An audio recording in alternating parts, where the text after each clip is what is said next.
अच्छा, स्वामी जी महाराज जय हो करो। जय हो प्रभु आपकी। जय हो जय हो मेरी लाडली जय स्वामी जी महाराज।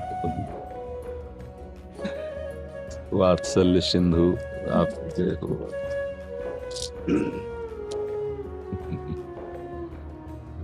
जगन्नाथ जी का प्रसाद ओ आप महाराज पर दुलार करता है ऐसे महापुरुषों की।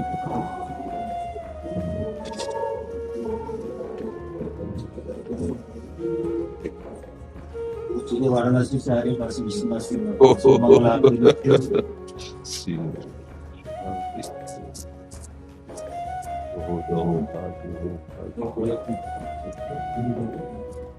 राम जन्मभूमि अयोध्या का है। पूज्य महाराज जी द्वारा सप्तपुरी, चार धाम, 12 ज्योतिर्लिंग और 108 दिव्य देश एक महीने में।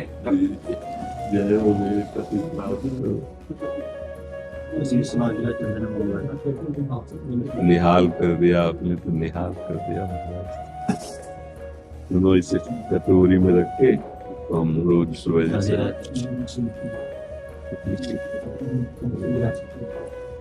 देखो सब संत भगवान को माला पहनाओगे। एक महीने के अंदर 3 बार 12 ज्योतिर्लिंग कर लिए ना। हाँ, और अभी 108 दिव्य देश, सप्तपुरी, 4 धाम। हाँ, संतों की महिमा ही ऐसी। यात्रा भी अधिक मास में कर रहे हैं। तो स्वामी जी से प्रार्थना किया हमने। तीर्थी कुर्वन्ति तीर्थानि। भगवत प्रेमी महापुरुष जन हैं, ये तीर्थों में तीर्थत्व प्रदान करने के लिए भ्रमण करते हैं। जिनके हृदय में निरंतर सच्चिदानंद प्रभु का चिंतन चलता रहता है, ऐसे महापुरुष जब तीर्थों में अपने चरण पधराते हैं तो तीर्थों को निष्पाप करते हैं। साधारण जन तो तीर्थों के संयोग से अपने पापों का नाश करके सुख प्राप्त करते हैं, लेकिन महाभागवत जन तीर्थों को पवित्र, तीर्थी कुर्वन्ति तीर्थानि, वो तीर्थों को पवित्र करने के लिए भ्रमण करते हैं। जब भगवती भागीरथी जी भारत भूमि में आने के लिए तैयार हुई, तब उन्होंने 2 बात कही। एक तो कि मुझे रोकेगा कौन, उसके लिए विश्वेश्वर भगवान विश्वनाथ तैयार हुए, जटाह कटा संभ्रमम भ्रमण नीलम पर। दूसरी कि मैं जब भारत भूमि में जाऊंगी मृत्यु लोक में, तो पापी जन मेरा स्पर्श करेंगे, अवगाहन करेंगे, वो निष्पाप हो। लेकिन मैं कैसे निष्पाप होंगी? तो गंगा जी को भागीरथ जी ने कहा कि जो साधु समदर्शी शांत निरंतर भगवत परायण है, वो जब आपका अवगाहन करेंगे तो आप निष्पाप हो जाएंगे। गंगा को भी निष्पाप करने की सामर्थ्य भगवत प्रेमी महात्माओं के स्पर्श में है। तो आप जैसे जो भारत में भ्रमण कर रहे हैं, तीर्थ अवगाहन कर रहे हैं, तो ये अपने लिए नहीं कर रहे, तीर्थों को पावन करें। तीर्थी कुर्वन्ति तीर्थान। बहुत ऐसे हमारे संत महात्मा जन हैं जो निरंतर भगवत स्मरण परायण होकर के कहीं भिक्षान्न लेकर उनको पावन करते हैं, कहीं वचनामृत के द्वारा पावन करते हैं, कहीं दर्शन स्पर्श के द्वारा उनको निष्पाप करते हैं, और कहीं संकल्प के द्वारा सर्वे भवन्तु सुखिनः। तो जो संत समाज है वो जगत मंगल का स्वरूप ही है।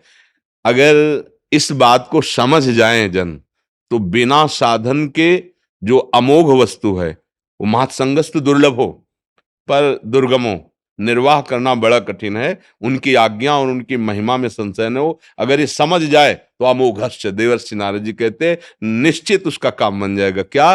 वो परब्रह्म सच्चिदानंद भगवान का अनुभव कर लेगा। बिना भगवत प्रेमी महात्माओं की कृपा के भगवान का साक्षात्कार करना या शुद्ध भगवत मार्ग मिलना असंभव है। शास्त्र पढ़ करके केवल भगवत मार्ग जाना नहीं जा सकता। जो भगवत प्रेमी महात्मा हैं, जब वो रहुगणित तत्तपसा न याति न चेज्जया न निरुपात गृहाद्वा न छंदसा न युजलाग्नि सूर्यो बिना महत्पाद रजोभिषेकम।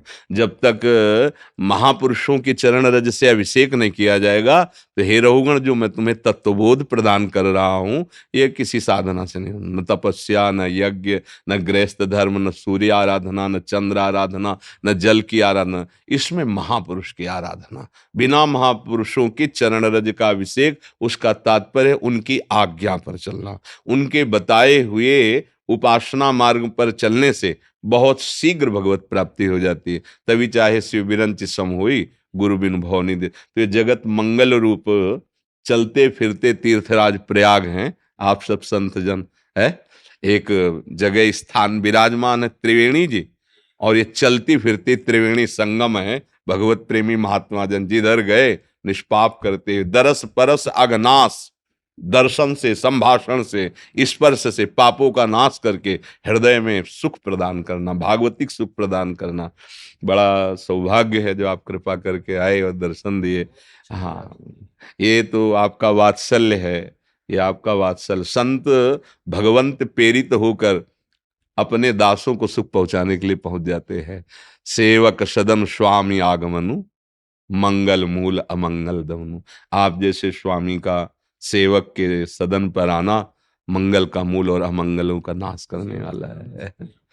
जब जो जगत में निष्किंचन भगवत प्रेमी महात्मा हैं उनको किसी से क्या, अगर वो कृपा करके दर्शन दे तो समझना चाहिए कि प्रभु मुझे शनाथ कर दिया, प्रभु ने मुझे अपना माना, तब महापुरुषों का सानिध्य प्राप्त हो। आशीर्वाद दीजिए कि हम लोग की जो संकल्प यात्रा का पूरा हो जाए अच्छी हाँ, तरह आप से। तो हमारे हृदय हैं, खूब खूब भागवतिक बल तो हर समय पास जाता। अम्बरीश जी को पता नहीं था कि सुदर्शन चक्र हमारे पीछे है, लेकिन दुर्वासा जी ने जब विरोध पैदा किया तब अम्बरीश जी के सामने सुदर्शन चक्र प्रकट हो गया। ऐसे ही भगवान के दासों के पीछे अनंत शक्तियां सुरक्षा में रहती हैं। वो सहनशील महात्मा होते इसलिए पिट के भी कुछ नहीं करते। ऐसा कोई ना समझे कि ऐसा नहीं, वो उनकी महिमा है कि पिट करके भी तुम्हारे लिए संकल्प करेंगे, तुम्हारा मंगल हो, तुम्हारा आनंद हो। नहीं तो ऐसी शक्तियां सेवा में रहती है।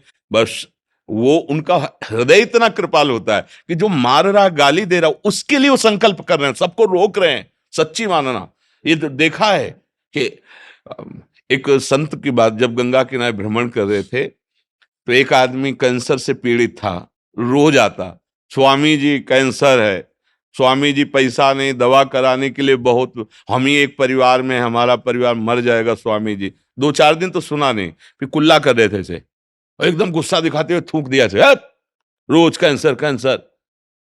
वो बेचारा डर गया, बोले जांच करवा लेना फिर बताना आके। अरे खत्म कैंसर। कुछ दिनों बाद उनकी टांग में कैंसर हुआ, यहां से पैर कटवा दिया। तब पता चला कि उसका कैंसर स्वयं ले लिया और अपना भोगे पैर कटवा दिया। महात्माओं की महिमा को कोई नहीं जान सकता, कोई, और जानने नहीं दिया, उसको जानने नहीं दिया।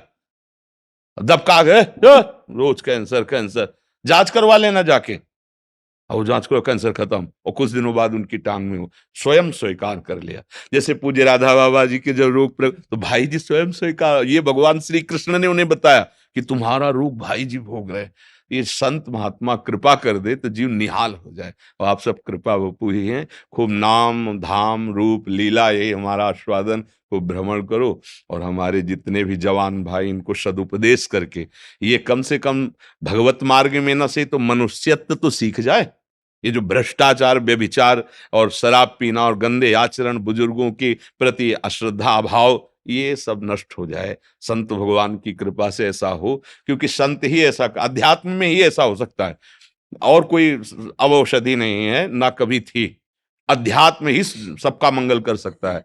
जब हमारी इंद्रियों पर काबू होने वाली बात होगी तो हम सत्मार्ग में चल सकते हैं। और ये अध्यात्म से होता है, ये किसी घी दूध पीने से नहीं होता, ये तो अध्यात्म बल से ही होता है।